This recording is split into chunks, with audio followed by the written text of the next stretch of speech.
Right, it looks like we'll go ahead and get started. Thanks for joining us this afternoon. There is a sign-in link in the chat for you to go ahead and open that link up and let us know that you're available and here. You'll have access to the slides and the recording of our session today if there's anything you wanted to get back into and look over. And also there are sketches available, so that helps too. Glad you're able to join us this afternoon. Just a little bit of learning before we kick off our weekend. And this whole idea of having this 1-hour webinar is really just to give you some information as you enter into your school year and really thinking about how we can sit beside children and help build their independence during their reading and writing time. And once again, this session is kind of designed for our elementary aged students. So anywhere from probably preschool, pre-K, all the way through about 5th grade. And that's what we're kind of leaning into. So my name is Colleen Whalen. I'm one of the literacy consultants at Wayne Risa. We have a team of 8 of us there. And I am joined today by my colleague, Michelle Wagner, who is actually taking care of most of the back channeling for us. And she'll be manning the chat room also. Because this is a webinar format, I didn't include a lot of back and forth, actually no back and forth. A lot of it is just sharing information with you. But certainly if you have any questions, you can place those into the chat and we hopefully can address any questions you may have as we go on today. So with that said, just to get our mind in a space of thinking about our students as we enter into our new school year, we're really focusing on our whole summer Blitz and thinking about the whole child. We know a lot of school districts have really done a lot of learning around the social emotional aspect of students within a school day. And we think that it's very important to consider the whole child as we enter into different content areas throughout the Blitz. And so we really try to pull together the health of the child, the safety of the child, how they're engaged and supported and challenged as we support them throughout the school day and beyond. And something that just came up, you can see the date is actually in April. So just this past spring, the Science of Learning and Development Alliance came together and shared some very critical information.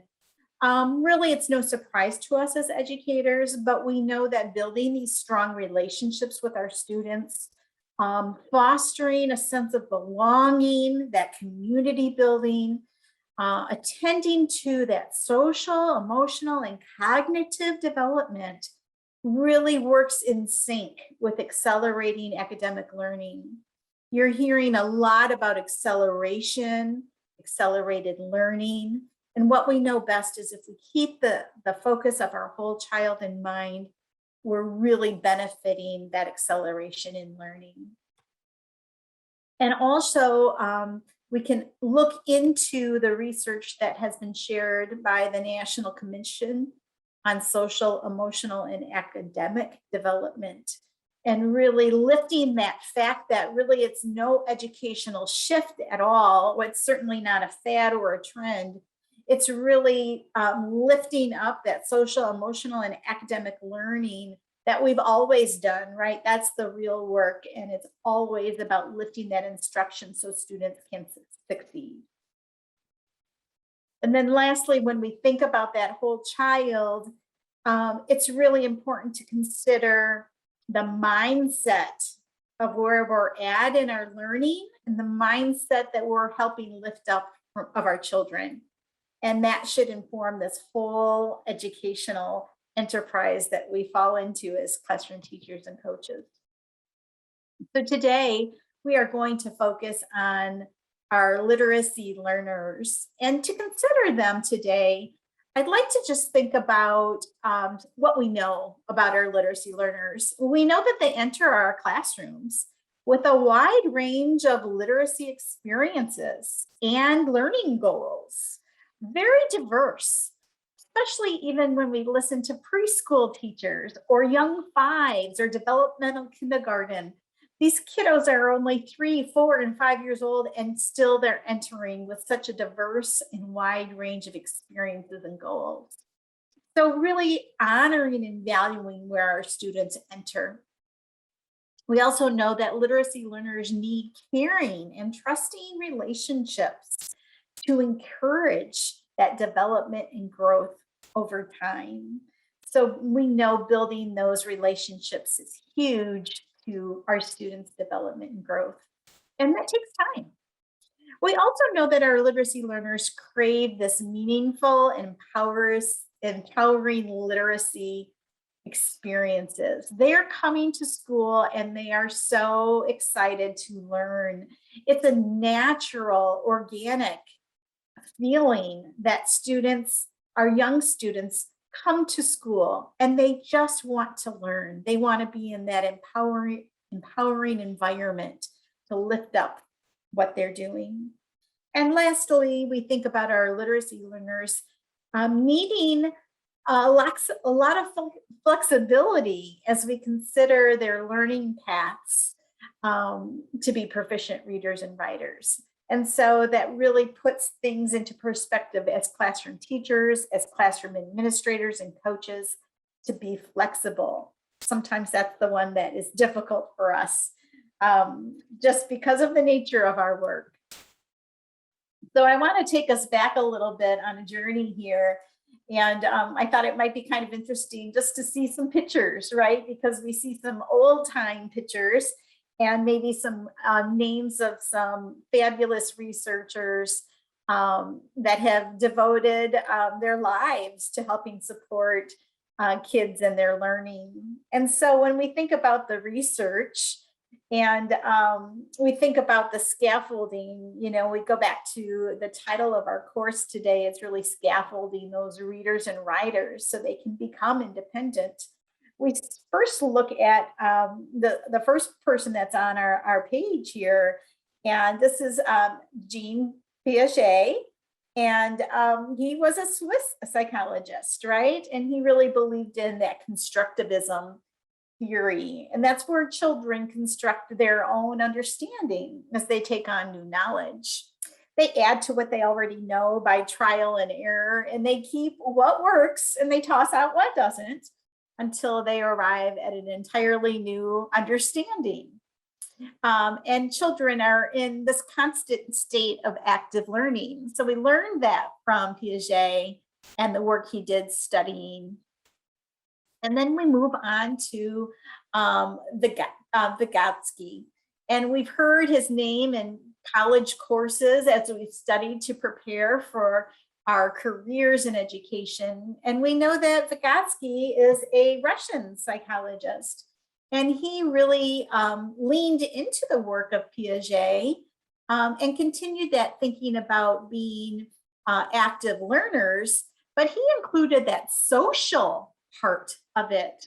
So through those social interactions, and typically with a more knowledgeable person, those learners are able to progress from what they are able to understand to knowledge that is just beyond their grasp.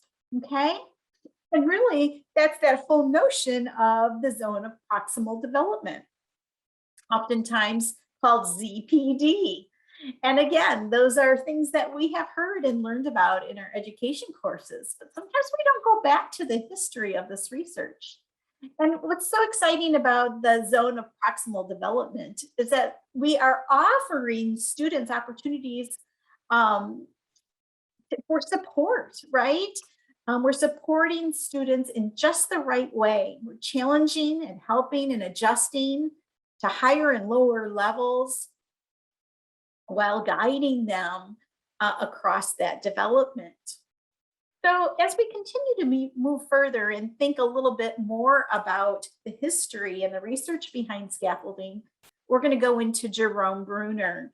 And he was the American psychologist that actually conceptualized the zone of proximal development and in terms of scaffolding and the path a teacher charts to guide learners from actually point A, which is the zone of actual development, to point B, the zone of potential development.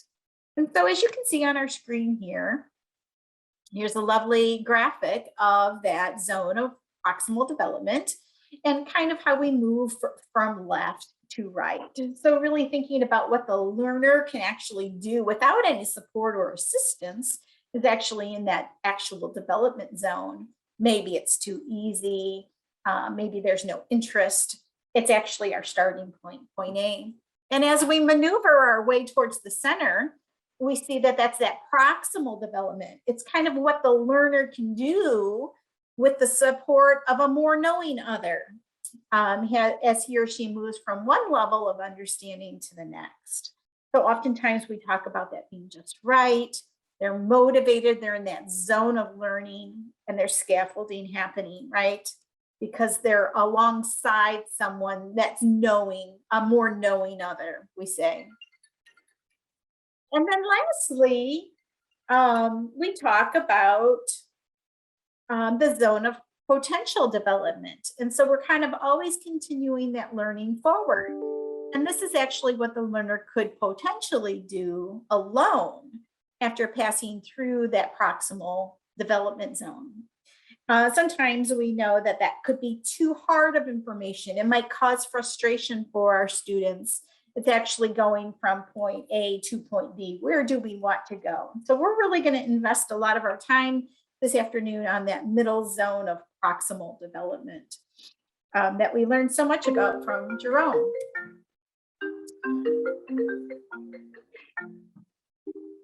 Sorry about that. And so as we continue thinking about the research behind the scaffolding and the history, we move on to David Pearson and Margaret Gallagher, who were mostly known, you often hear Pearson and Gallagher together. It was actually back in 1983 when they talked about the gradual release of responsibility. And actually, I'm going to skip back just a few slides here so you can see their picture again. I couldn't find a picture of Margaret Gallagher, but there's David Pearson, highly respected in this area of education. And more recently, we've gotten a lot of research from Doug Fisher and Nancy Fry. And I wanted to make sure that both of those researchers were shared today around the gradual release of responsibility. So when we think about that zone of proximal development, we also need to consider how we gradually release that responsibility from teacher to student. So we'll be talking a lot about all of these scaffolding pieces as we enter into classrooms and we think about how the knowledge can be transferred, right? And remember, this is really a really great way to consider thinking about the word scaffolding and what we mean by that. But instructional scaffolding is a thoughtful course, right?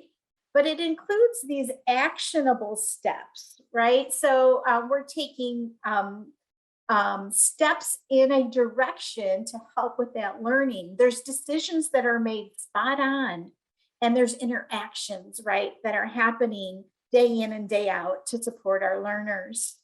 And ultimately, what we're trying to do is increase this independence, right? So it differentiates itself from other ways of learning because students are actively involved in this process. It's this interactive experience that allows them to construct new learning with the teacher, okay? And as they're constructing the new learning with the teacher is supporting them every step of the way, offering assistance, and then allowing them to take on greater independence so that they are able to stand alone and do this work. So when we talk about instructional scaffolding today, that's really what we're meaning. So this quote actually came from the author, Terry Thompson. So he created lovely teacher guidebook. And that's what you see at the start of our session today, the construction zone. So many of his ideas are being shared today from his book. And I will give you some resources at the end of our session, so you can certainly look him up and try to find some more information that he shares with the group. So before we move on, I really want to get back to that whole research and thinking about the history of scaffolding, because I would be remiss if I didn't talk about where we are in the state of Michigan right now. My hope is that you saw, in fact, I will go ahead and flip back because I think it's so important. If you see here on the screen, here's Terry Thompson's book, of course, but I really wanted you to be aware of these essential practices. They are documents that have been created. I think they were actually first created back in 2016, and they're being reviewed and revised every 5 years. The wonderful thing about it is we have documents created for children from birth all the way through 12th grade. And it's very exciting because we know that different grade levels, different age students really require a very specific set of practices to help the learning move forward. And so I would be remiss if I didn't think about the research that's very current, especially in the state of Michigan right now. We're really excited to say that those essential practices have really lifted and taken off, especially in Wayne County here. And specifically focusing in on essential number 9, which actually is the same in our pre-K document, our K3 document, and our 4-5 document. Ongoing observation and assessment of children's language and literacy development that informs their education. We know this is a key essential practice in the pre-K through 5 classroom. And there are specific information for each one of the bullets that help to support this essential. And so if you are teaching in a pre-K setting, I would invite you to certainly look at the document and especially focus in on essential number 9 as we talk through a lot of the things that are included here. Michelle's going to go ahead and place the literacyessentials.org website in the chat, and you can certainly visit this at any time. All of the documents are there, as well as other resources that can support you in your teaching, including some lovely videos and modules that are available through Michigan Virtual. What I would have to say is there's some wonderful videos that really help to support classroom teachers to see what does this look like in action. Here's the K3, essential number 9, and the verbiage is just slightly different when we look a little closer at the specifics within the bullets, but really focusing on that observation and kid watching of students. And I'm really thinking about how this ongoing observation and assessment helps us to know where to go next with children. And then once again, this is the 4-5 essentials document. And once again, you'll see that there are slight changes in language. Again, of course, really being mindful of the age level or grade level for students that are participating in these different practices. So please be aware of these. Each and every essential is highly backed with research.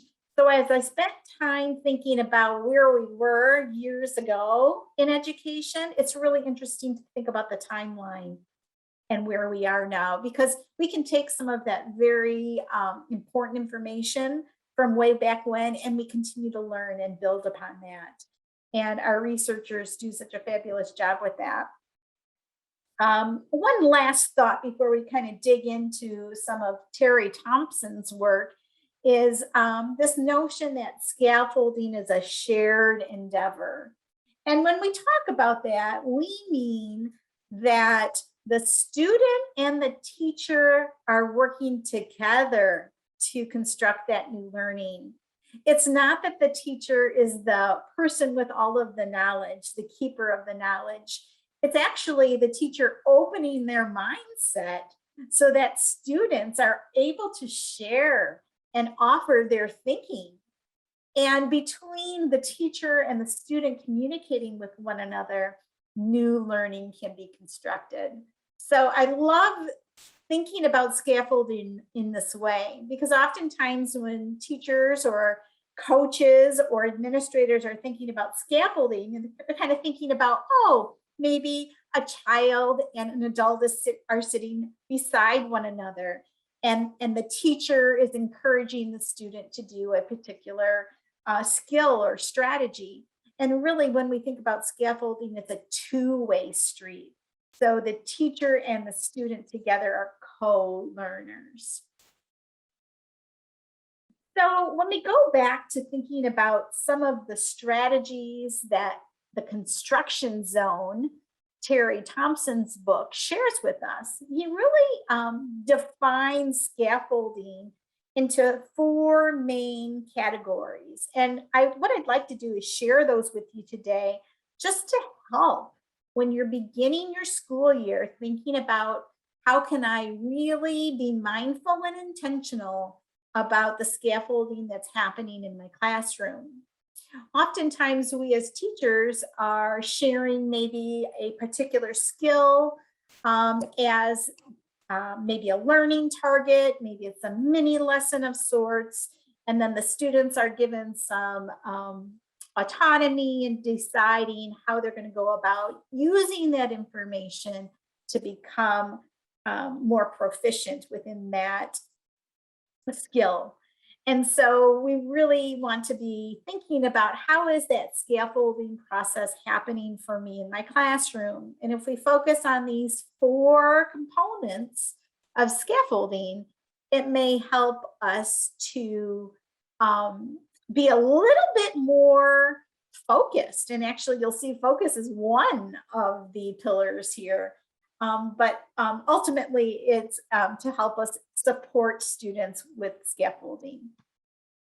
And so when we think about the first pillar, focus, we think about it really happening again and again, right?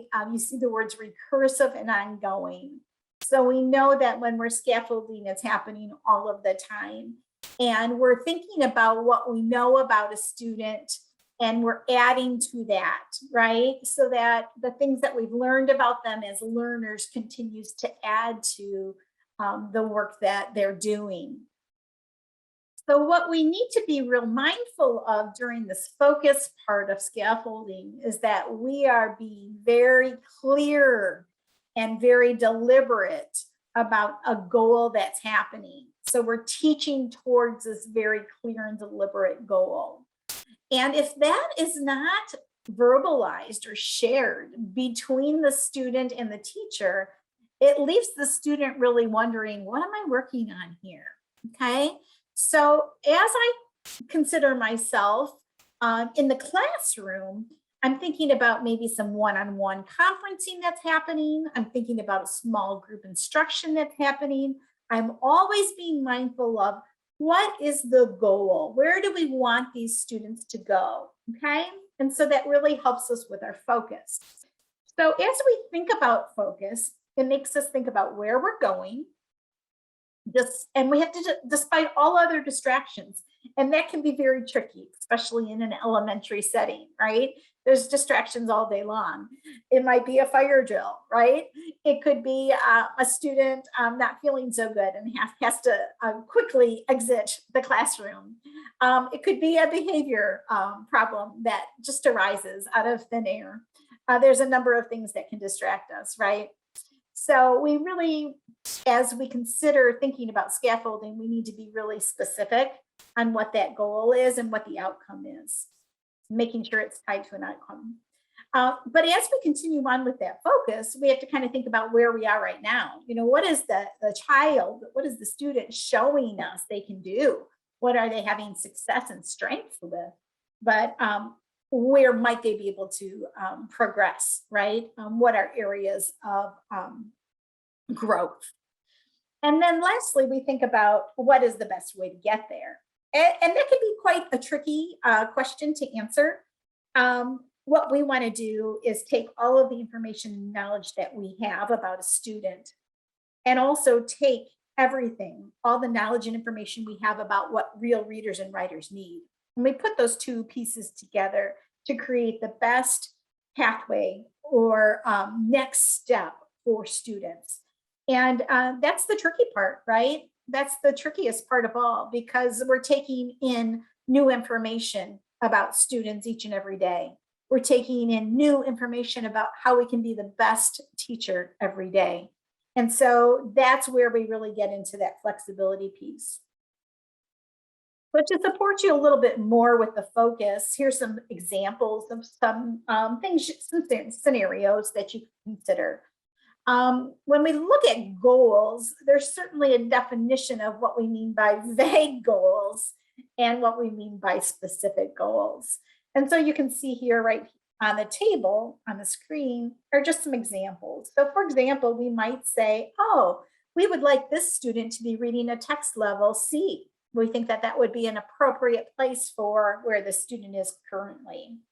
But we need to be more specific, right? As teachers of readers and writers, we really need to dig down deep and think about what the specific outcome would be.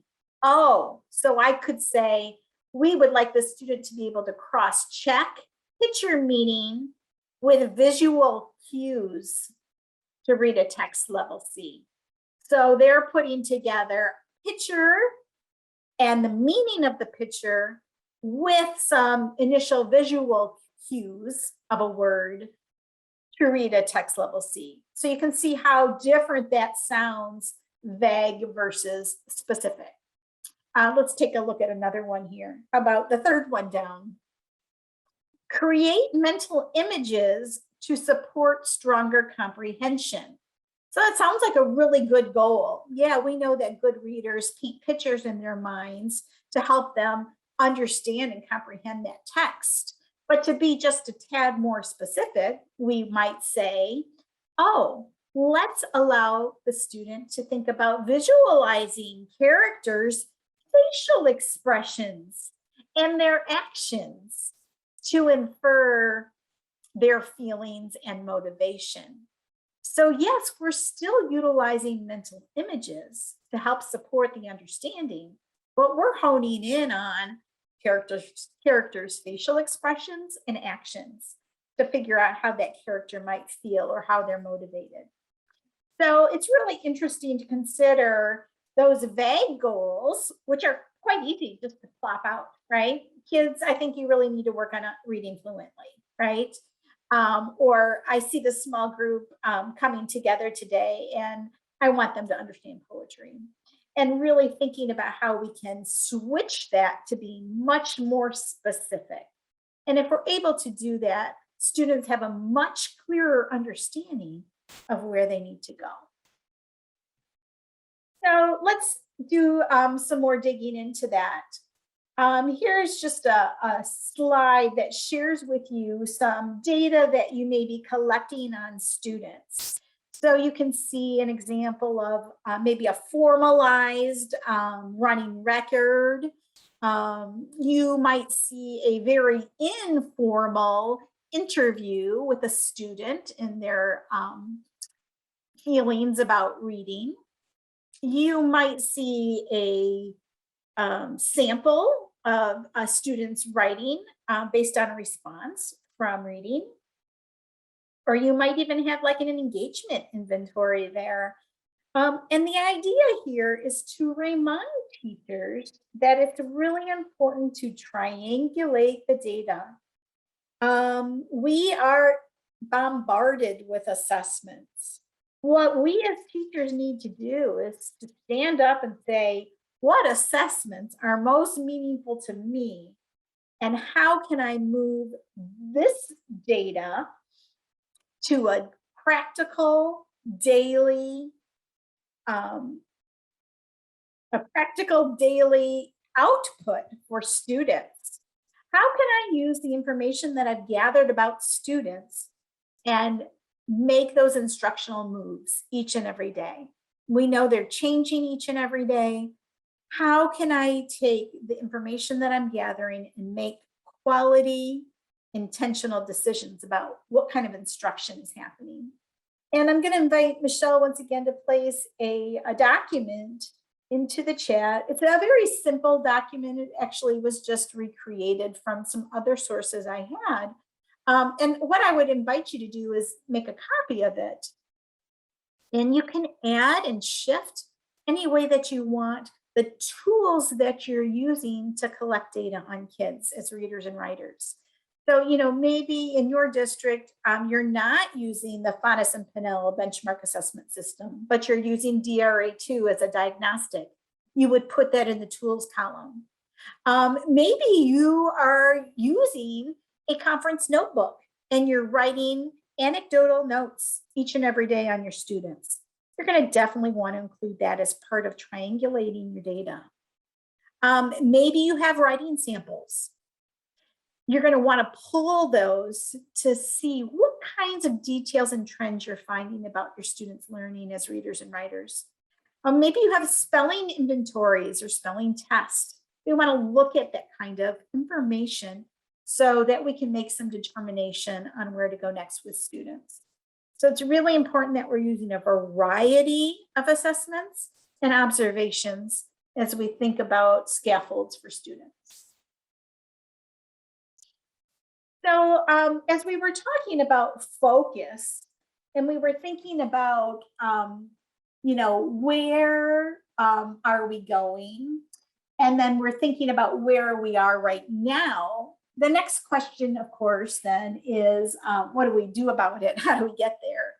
And of course, we talked about the gradual release of responsibility earlier on. And what Terry Thompson has done in his book is he's kind of actually, I guess the best way to say it is he's kind of given us some details within the gradual release of responsibility to kind of say, oh, how do we go from teacher responsibility to student responsibility? How do we go from dependence to independence? And he uses the 5 S's to do that. And many of these are things that probably are happening in classrooms right now across the state of Michigan, where we begin with a model of instruction where the teacher is actually showing the teacher models and clearly explains the new learning. And gradually we move to a share where it's kind of more of a guided instruction. And though it's still, the teacher is largely in control, they began to hand over some of that new learning. And essentially, they're sharing the responsibility with the learner. So it's kind of more of a we do, right? So as we continue on that continuum, we go to the support. And we think about continuing to share the load. The teacher pulls back while supporting the learner and taking on greater degrees of responsibility for the learning, and offering support only as needed. So this is still guided instruction. It's still the we do, right? But we're offering less and less support. This is when it gets kind of tricky, because as teachers, we're natural at supporting and helping and guiding, right? It comes naturally to us. And this is where we gradually release that responsibility. The next step then is sustaining, right? And sustaining really gets us to that point of independent practice where the student is in charge and the teacher creates these opportunities and sustains the environment that nurtures this learner's effort to just take on that full load of learning. And then lastly, we've got survey, which is kind of interesting here because now it's in the learner's hands, right? They're working independently. And we, as the teacher, throughout this whole process, we're continually assessing, but it's a great way for us to continue watching and observing. We're looking to see the work that is solidly taking place within that learner zone of proximal development. We're looking to see if the instruction is on course, and every step along the way, the student is being given that responsibility for the learning.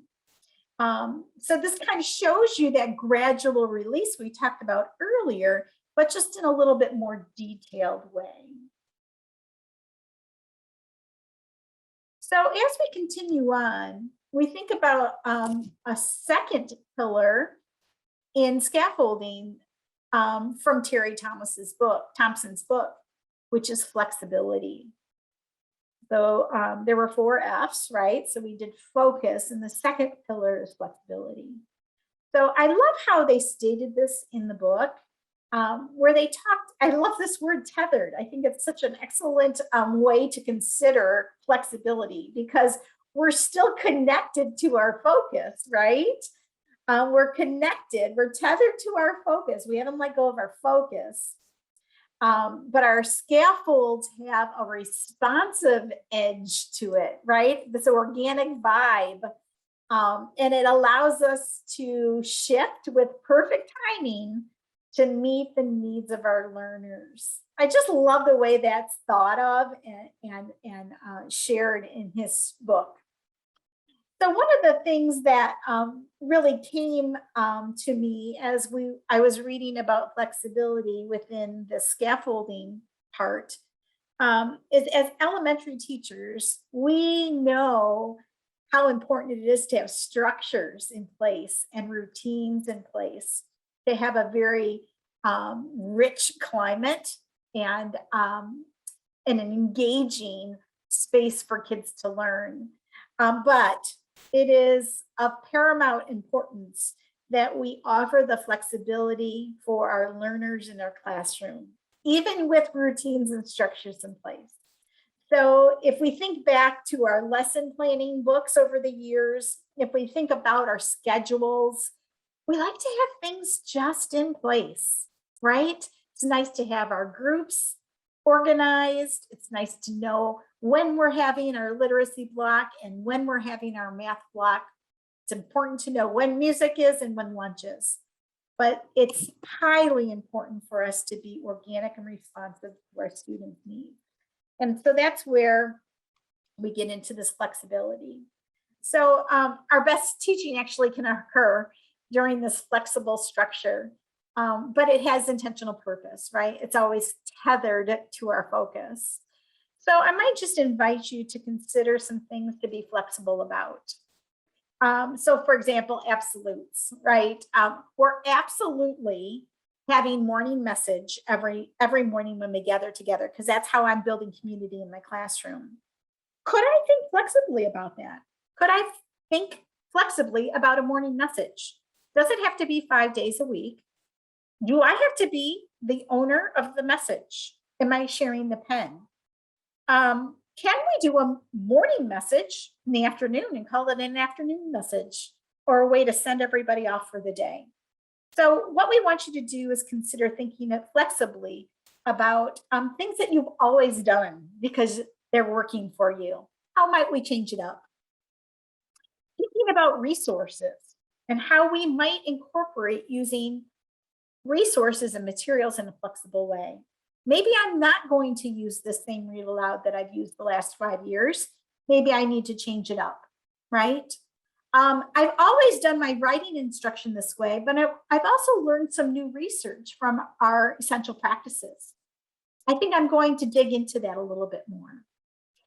I do like to talk about group size and being flexible there, because we know how important flexible grouping is. So we're not always grouping in the same way, right? We may choose to group by interest level, by interest base, right? Maybe we have a group of students that are highly interested in nonfiction text around space. Why would I not group them together so they can expand their learning and help one another? Maybe my writing group is going to be based on levels according to a rubric that I gave.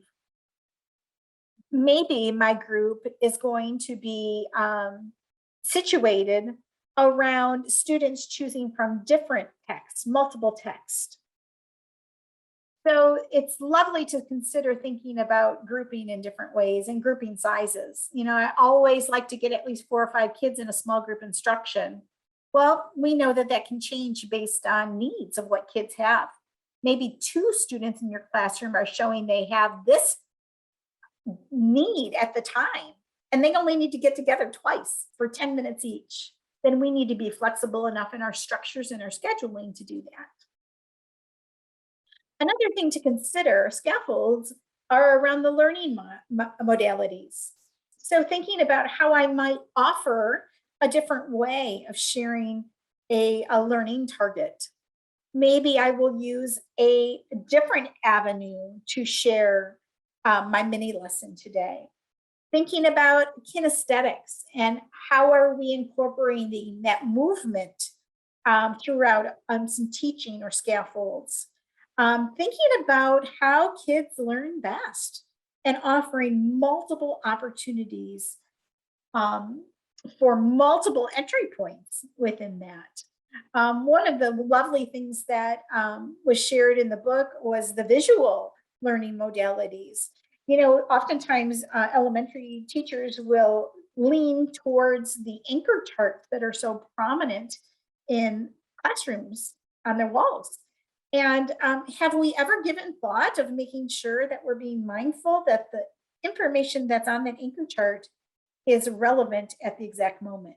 Or has that anchor chart been up since the beginning of the year and we haven't revisited it at all?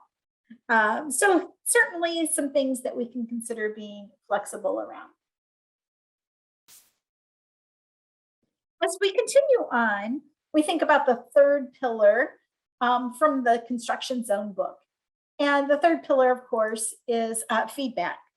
And we know that strong scaffolds exist, right? When we have opportunities for feedback. And it really emphasizes and builds on what students are thinking. And then it actually gives them the opportunity to kind of monitor where they're at, where they're going, and what next steps they might need to get to become independent. And so I believe that feedback really comes as a natural part of our culture in classrooms because it's that give and take. And so as we think about feedback, we can consider fueling that feedback loop in the best way possible. And so to do that, consider observing students. So let's take a step back for a moment. Let's step back and think about observing students. Do we have time just to step back and listen? And as Ken and Yetta Goodman years ago coined the term kid watch.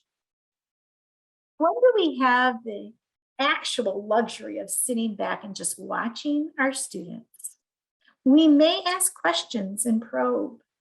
We're gathering data as we do this, and we're monitoring where we might go next.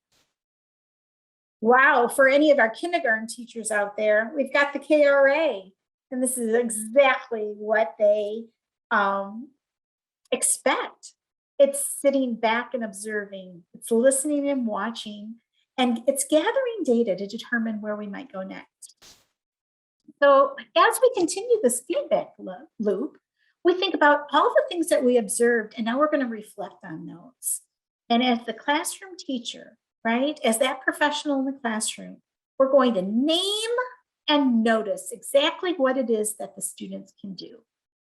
It's really an important step in saying this is exactly what my student can do. I can name it, and I notice it in this collection of data. Now, once I have that information and I've named and noticed it, I can then interpret the data. I'm making some determination on what it is the student can or cannot do. Where are those strengths and where are those areas for growth? You're analyzing the data so you can consider what next steps should happen. Are you going to have the exact right answer every time? Absolutely not. If there was an exact right answer every time, somebody would be a millionaire. It would be the jackpot of all jackpots. What we have to honor is our professionalism, honor all of the information that we know about students, and move forward with them. So we've watched, we've listened, we've collected data, we're naming and noticing it, we're making some interpretations and analysis of the data, and we're considering where to go next with them. So simply, next we respond, right? We offer that support to kids. It's all part of the scaffold loop. We're offering support. We're offering support in a kid-friendly way. We're being very clear and very practical. One thing to consider about feedback also is the amount of feedback, right? We often know that when we're sitting back and observing and watching, gathering data, looking at it, and responding, we know there are many, many points of teaching. What we want to do most of all is not overwhelm students with too many teaching points. So it's very important that we're specific and minimal during our teaching time. As we scaffold, we don't want to give students too many things to consider. Consider 1 or 2 teaching points that will move that student forward in their reading or writing. Save the other stuff for another time. And that's the beauty of having a conference notebook. If you don't remember what it was that you learned from gathering the data and interpreting it, you can certainly go back to your notes to be able to say, yes, these were 2 teaching points we focused on, but we still have a few more we need to hop on to. So as we continue to think about constructive feedback, it's really grounded in these supportive relationships that you're building in your community. And here are some nice stems that you might take with you and think about how you're utilizing this language in your classroom. It's a very inviting language. It's a way to build that open communication. Remember, scaffolding is that co-learner stance where the teacher and the student are learning together, right? And then that teacher is taking the responsibility of giving more and more independence to the student as they're able to handle. So I think about some of these language stems and how they might fit into your classroom. Maybe it would fit in nicely during some independent work time. Maybe it fits in very well during your flexible grouping time. Consider when you might use some of these language stems. Oftentimes you can sit back and you can watch students engaged in the process. Maybe they're engaged in the process of reading. Maybe they're engaged in the process of writing. There's so much that you can see as you're sitting beside students. And then you might be able to throw out a language stem like, share with me how you worked on that.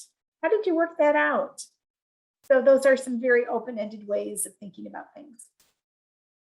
And as we continue to talk about feedback, it's really important that we think about that nonverbal communication, right? Those send very powerful messages to our students. And our elementary teachers are quite excellent at this, right? Kind of just goes with the culture of classrooms, but the things that you're doing, continue on. Go to where the kids are at, find their level, pull up a chair, sit on the floor, kneel beside them, know that they are one with you. Nod, show them you're listening, give them a smile, change your facial expressions to show that you're interested or you're wondering something. Make that eye contact.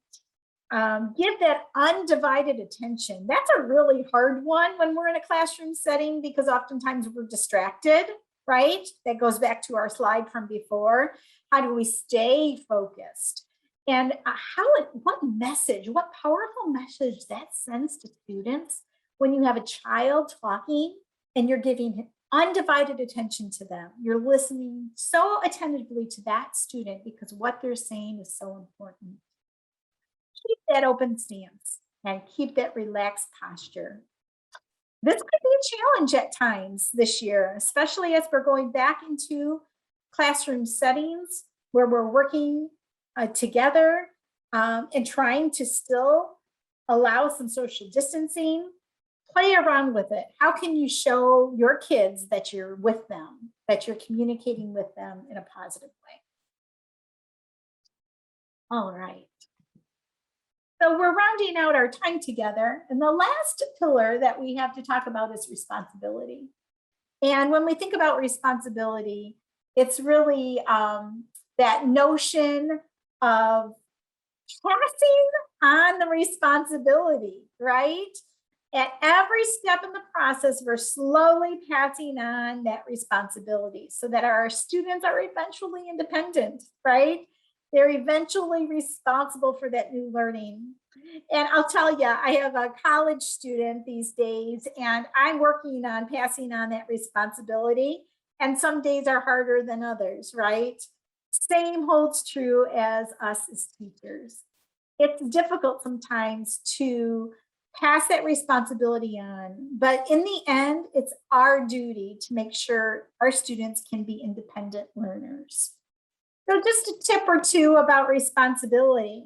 I just love this thinking. I know you probably have heard some information around John Hattie and effect sizes. And basically what it is John Hattie has done numerous studies and meta-analysis of research, and it encompasses students from across the world, right? In numbers that we would never even be able to tackle in our educational careers. And when they're able to clump so much research together, they're really able to take that, analyze it, and come up with some really important quality definers of what supports student achievement the most. And what he has found is the highest effect size actually is 1.44. If we want to do 1 year worth of growth for a student, it would be 0.4.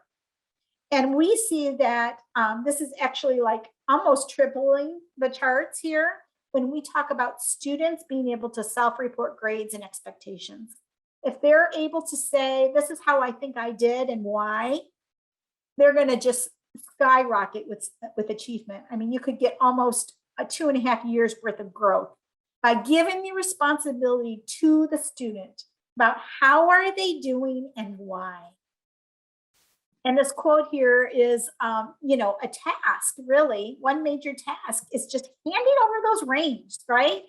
Letting students articulate exactly what they're being asked to do, right? How are they being held accountable so that they can clearly understand where they are in the process. And then you can see that other second really, really high effect size is the student having control over short-term goals. 1.21. I mean, if we did only these two high leverage strategies throughout our year, we'd be giving students quite an opportunity to really lift their student achievement. Just giving the responsibility to them. What are you working on today as a reader? What are you working on today as a writer? And we can go back and look to say, hey, how are you doing towards your goal? Is it time to revise your goal? So some really great things as we hand over responsibility. Consider where you might shift your responsibility. Why does it have to be the teacher or the coach or the administrator giving grows and glows? Let's let the students do it. Give them the opportunity to decide what their instructional focus might be, what their goal is. Let them help facilitate conversations and discussions. It doesn't have to be a teacher facilitating that. Give students the opportunity to have input about how our schedule might look today, Or do we have to change our time? It looks like we might need more time for word study today. You guys are so engaged. Maybe we need to switch it up. Ask for their input. Where could I shift my responsibility as far as what the classroom looks like? How are kids engaged in offering supports with classroom print? Are students responsible for organizing a classroom library? Do they continue to help navigate and maneuver the materials that are shared within your classroom? Who's sharing the pen with who? How are we using shared reading and writing as a community builder? And how are students building their responsibility? All right. As we end today, I wanted to share just a few more resources with you, something that you might take with you as you leave our session today. The first one is an article by Nell Duke. She is a highly sought after researcher in the area of early literacy, and she works at the University of Michigan. She is a co-lead on the essential practices that are coming from our state currently. And this is a lovely article. It's a very easy and short read, but I think you may get some information on supporting and strengthening your students' reading. Nice things here. And I know Michelle was going to place that link in the chat. And then also I would be remiss not to share the author of the book that we use so highly today, The Construction Zone. You'll find a lot of information on Terry Thompson and a lot of his ideas, thinking, videos, and articles right here on this website called Choice Literacy. If you're not a member, you might want to be. It's quite amazing, especially if you're a literacy leader in your building. You can get a free version as well. But if you'd like to hear more about what he says and some practical uses of the scaffolds that we talked about today, you might find them there. And then lastly, just to share the very ending of our summer learning blitz. We just got 2 more sessions after today, but we certainly wanted to make sure that you were aware of all of the offerings we have through our summer learning. And so that takes us to the end of our time. I sure hope that the information you heard today was helpful to you. And if you have any questions, please reach out to myself or to Michelle Wagner, and we will be happy to get back with you. Thanks so much. Have a wonderful start to your year. Goodbye.